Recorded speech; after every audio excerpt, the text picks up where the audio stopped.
سلام حبيبتي، اليوم حنشارك معاكم طبق اليهني القسنطيني التقليدي بامتياز. في كاسرول تحطي مغرف زبدة مع شوية زيت، تزيدي له حبة بصلة مرحية والتوابل. أنا درت ملح فلفل كحل كركم راس الحانوت وتوابل الدجاج.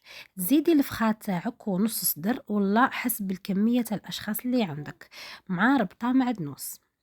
تخلطي كلش مليح، تحطيها فوق النار وتبقاي تحركي حتى تتقلى مليح. انا دات معايا حوالي 20 دقيقة حتى تذوب لنا هذيك البصلة مليح. تمرقي بالماء سخون حتى يتغطى الدجاج تاعك برك وتغطيه. كي يطيب الدجاج والصدر تنحيهم وتفتتي الصدر ولا ترحيه كما حبيتي.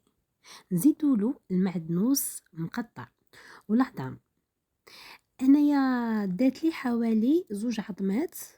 جربي ديا بالعظمة وشوفي حتى يتماسك معاك. كي تولي تقدري تشكليه ولا ديريه على شكل حرابش لتما سما راكي وصلتي للسمك اللي حابينه حنايا. التوابل ما نديروش، نضيفوا له فقط الملح والفلفل الكحل برك.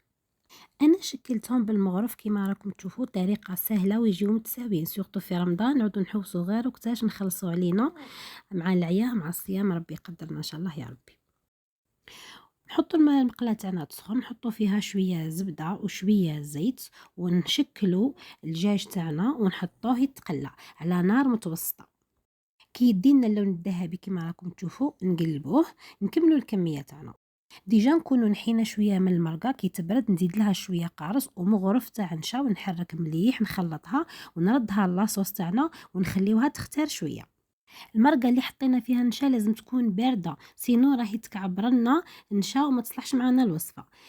من بعد نلوحو الصدر تاعنا اللي قليناه على نار قليلة كي يزيد يختار بيان، نحطو في صحين ونزينوه كما راكم تشوفوا. جا ما شاء الله في البنة مع المعدنوس والقارص.